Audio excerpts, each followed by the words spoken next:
So students, yesterday we saw about the different subjects, that was union list, state list, concurrent list and residuary list. Okay. Now today we see how the states in India were divided after 1947. Okay. After 1947, how states in India were divided. See, in your class 8th and 9th or 7th and 6th also you might have studied that during British time and all, we used to have provinces like United Province, Central Province, Madras Province. Okay, so under this there were large areas and people were from different languages were there under these provinces. Okay, so but after 1947, our leaders followed the policy of linguistic policy to divide the states in India. That is why now we see different state, different languages. We see or not? So in India, the states were divided on the basis of language. Languages. For example, you take Maharashtra, Marathi, Telangana, Telugu, Andhra Pradesh, Telugu, Tamil Nadu, Tamil, Karnataka, Kannada, Kerala, Malayalam. So all the states in India were divided on the basis of language. Okay, but after few years, that is in 2003, you have seen that few states again they got divided, like Uttarakhand, Chhattisgarh and Jharkhand. So on what basis they got divided? Language. Region wise, they got divided region wise. Now, do you find difference between Uttar Pradesh and Uttarakhand or not? Geographical location. The geographical location of Uttar Pradesh, Uttarakhand is different or not? Similarly, Jharkhand and Chhattisgarh also they have different geographical location from Bihar and Madhya Pradesh, from where they got separated. Okay. Next, in India, we saw at present now we can see that there are 22 languages. These are known as scheduled languages. Means these 22 languages are having script which can be read and write. Okay, our constitution has taken 22 languages as a scheduled languages. Okay, and these 22 languages have script. They can be written and they can be read also. Okay, now so among them Hindi is one. Okay, and in our country 40% of the people can speak, read and write Hindi. 40%. Okay, next, remaining other languages. In the second position the language comes is Bengali, then Telugu, then Marathi, then Tamil, like that slowly, population wise of that state. Okay, next, again till 1976 we saw English was the official language of India. Official language, 1976. Official language, all the record work, official work, court work and all used to be done in English. Okay, now there used to be some central government exams like IPS, IAS and all. They used to be conducted in English and respective state language.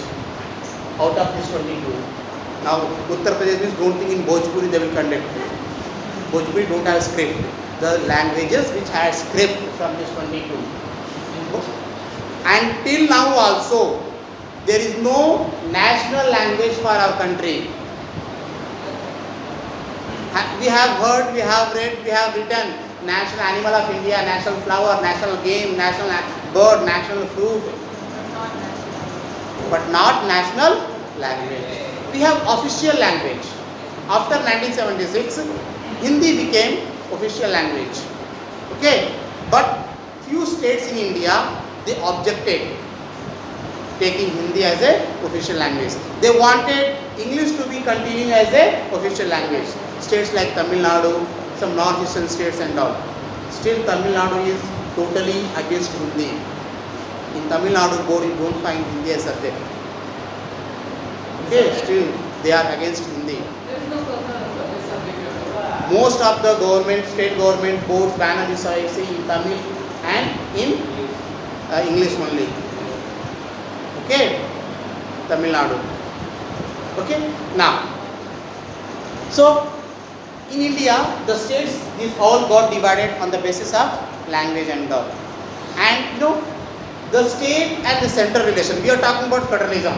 In federalism, there should be a very good understanding between the central government and the state government, because power is divided from level to level. Okay, so our country is what type of, how many powers, how many forms of power divided in our country? 3 levels: central government, state government, and third one is local self government, Panchayati Raj.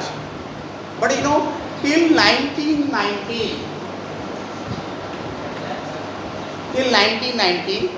okay, in most of the state and at the central level, only same party ruled. Same party was ruling in the central government and in most of the states in India. You may be knowing which party. Okay, till 1990. Okay, because we don't find other party as very strong national party. Congress was the most strong national party till 1990, and it was ruling in the central government and in many states also in India. Okay, so and in some states, if other party were in power, so we used to find not healthy relation between the central government and that respective state government. Most of the time, central government used to try to even violate the rules of the constitution and try to throw out that ruling party from the power. It used to happen. But after 1990, the era of coalition government came. Coalition government. After 1990, the era of coalition government. Era means एक काल आ गया. काल मतलब मरने वाला काल नहीं, समय. Okay, era of coalition government. Okay, era of coalition government. Now, why this has arrived? Why this situation came? The situation came because after 1990s, the regional parties in various states, they started becoming very strong on the regional sentiment. Regional sentiment के आधार पे, and based on regional sentiment, these regional parties became very strong. Okay, they started getting more votes, more percentage of votes and more number of seats than the national party. So national party thought now that to be in the government, to survive in the government, we need to do coalition. Okay, Gathbandhan in Hindi we say. Coalition means when a single party is unable to form the government, okay, it may try to get the majority with the help of one or two other parties. Okay, we say na in Hindi Gathbandhan ki sarkar, coalition government. Okay, so such type of era started. That is coalition government.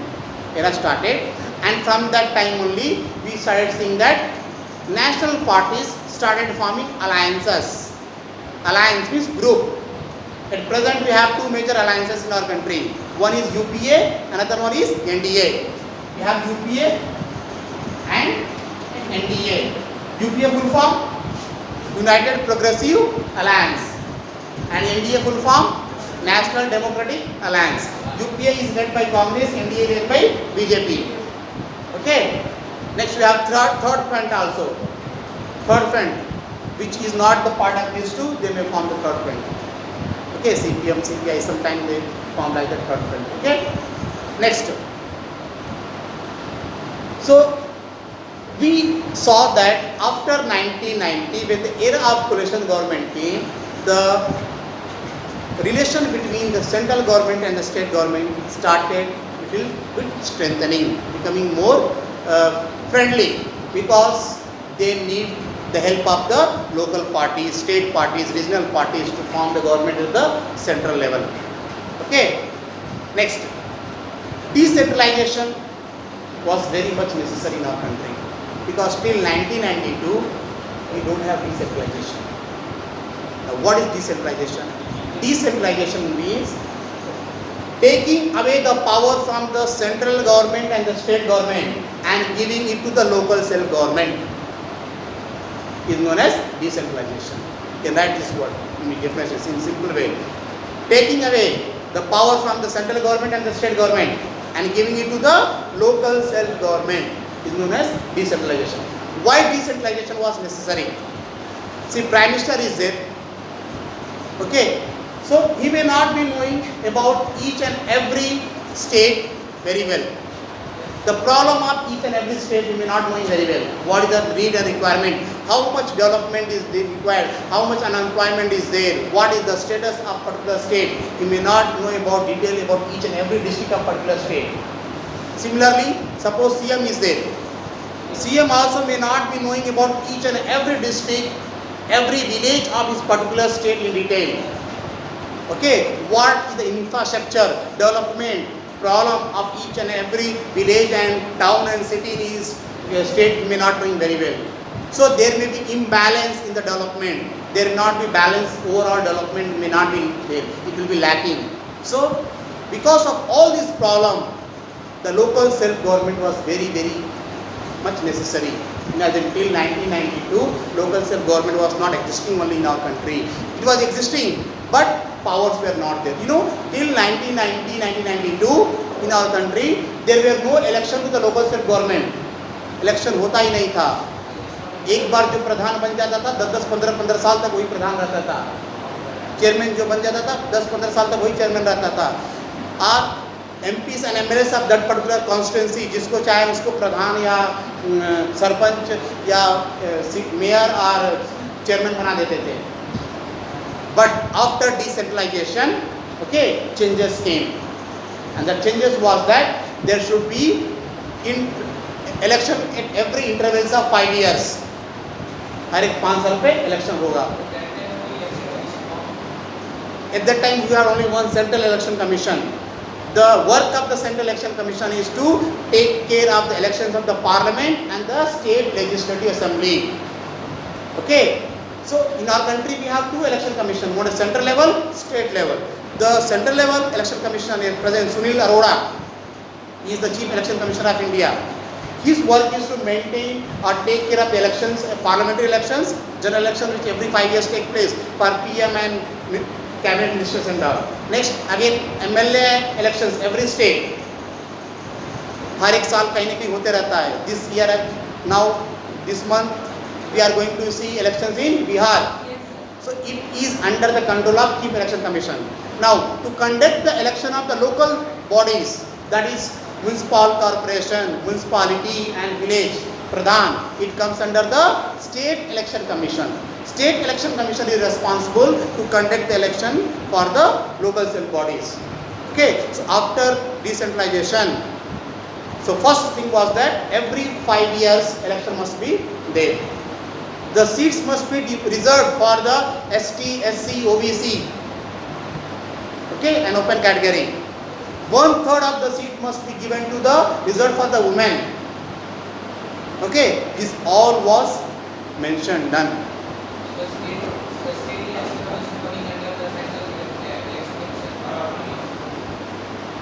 Election Commission is an autonomous body. Both are autonomous body. Okay. The State Election Commissioner work as per the guidelines of the Central Election Commission. They are appointed by the President of India. Okay, they are autonomous body. They don't listen to any party. If they listen to any party or existing government, there will be partiality or not. They are neutral. Central government only, but they are neutral body. Like how we have High Court, Supreme Court, Governor. Okay, like that only. They are also a neutral organization whose work is to conduct the election on a free and fair basis. Okay, without showing any partiality, without showing any favor to any party. Okay, next, another problem. See, in our country, these elections has to be heard. See, why our country was not much developed till 1947 to 1992. You may ask your parent, they may say in 80s, 90s and all, sarpanch जो बन जाता था प्रधान 10-10, 15-15 साल तक वही रहता था, election ही नहीं होता था. सिर्फ बस कह देते थे लोग that area head and all, तुम प्रधान हो इस गांव की, जाओ प्रधान बन गए. Okay, But after decentralization, okay, after making all these rules and regulations, okay, now we are seeing every village also Pradhani. Now Uttar Pradesh is going to take place very soon, 3-4 months. After 3-4 months, or maybe 2021, April, May, like that election may come up. Pradhani election may going to come. Okay, na? Next. So here, and you know, few states in India now they have kept certain educational qualification also for Sarpanch. Few states have kept for women minimum 10th pass or 12th pass, for men 12th or graduation, like that. Reason is that suppose if a Gram Pradhan is not educated, it is illiterate, how will he utilize the fund which is given to him for the development of the village? How will he use? How will he read the document? How will he see what the fund is coming, where I have to distribute and all? He need to depend on second and third person, secretary and block officer, other person, and this give birth to corruption. जब वो किसी से काम करवाएगा, like secretary and all, they may take their commission or not. That is why education has been kept compulsory for this. Okay, because everything in now our country we are seeing that is becoming online. Everything has been computerized now. Now see, banks, post office, everything has been computerized or not. Now you are going to post office and you are seeing that most of the work is being done on computer basis or not. Okay, so that is why the online, now you may be seeing in coming future, okay, there must be computer education compulsory for even Pradhan also. Yes, it become, because everything he can send the data by himself. The fund may come directly to his account. He may use that. Where he has utilized that fund, how much utilized, he can give data or feedback directly to the concerned person online only. Okay, so because of which education is must. Like CM and PM, they have personal assistant and all. Okay, but Gram Pradhan cannot keep personal assistant. Okay, if he is self-educated, well-educated, then he can do by his work by himself or not. Okay, so in our country after 1947, the states were divided on the language basis. Okay, and after 1976, Hindi became official language. It was replaced by the English. Okay, and but now you see all the central exams, central government exams now which are conducted, they will be English and Hindi. See your exam, board exam will write no, okay, except English and Hindi. Science, maths and social studies paper will be both in English and Hindi. Now you see the exam which are conducted by IAS, PCS exam, IAS and IPS exam, no, question paper will be in English and Hindi both. But one excuse is given for the state government. Every respective state government can conduct, they conduct the exam, no, their question paper will be in English and respective state language.